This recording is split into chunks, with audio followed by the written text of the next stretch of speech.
Okay, Oting Ilonggo lines muna. So, favorite ko is manamit ang batchoy diri. Ganyan. Kasi yun ang laging sinasabi po ni Tata kapag nagbibenta siya ng batchoy.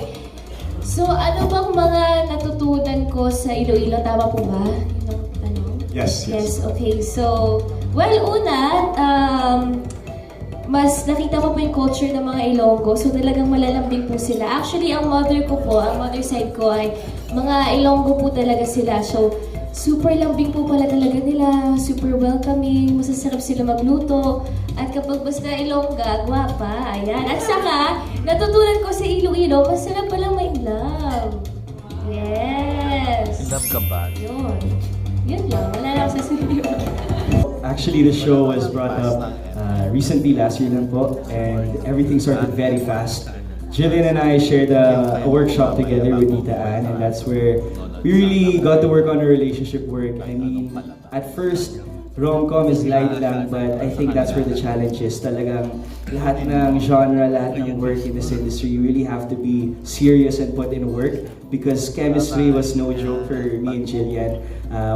There's times na nahihirapan talaga kami. I mean, it's our first time and it's Jillian's first time having a partner. It's my first time rin being paired with her. So, there's times na parang nailang kami sa isa't isa.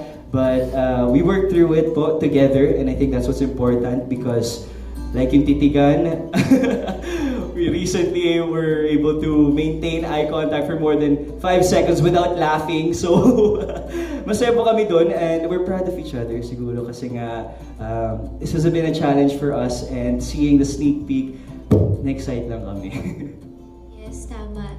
So actually po, nung mga unang araw na naka-work ko si Michael for My Ilonggo Girl, sobrang ano po, as in, basta nagtititigan po kami, tumatawa kami. So si Direk, ayun, medyo ano na po, nalulungkot na si Direk sa amin kasi Papaluin na ni Direk. hindi namin matapos po yung eksena. So talagang inaral po namin recently na sabi namin kailangan magtitigan tayo na malapit na hindi tayo tumatawa. So ayun po, pinapractice naman po namin talagang ayan, si Michael, talagang nag-effort din po siya talaga na to make us comfortable. Ako especially, nafe-feel ko na talagang grabe po yung effort ni Michael to make me feel comfortable. Kasi nga po, first time ko ding mag-rom-com talaga. I mean, nagkaroon din po ako ng mga parang kilig scenes sa aking ibang shows. Pero ito po yung talagang serious rom-com show ko. So, sobrang naka-help po sa akin na talagang magaan po ka-work si Michael and nag-e-effort po siya na kausapin ako to make me feel comfortable. So, ayun.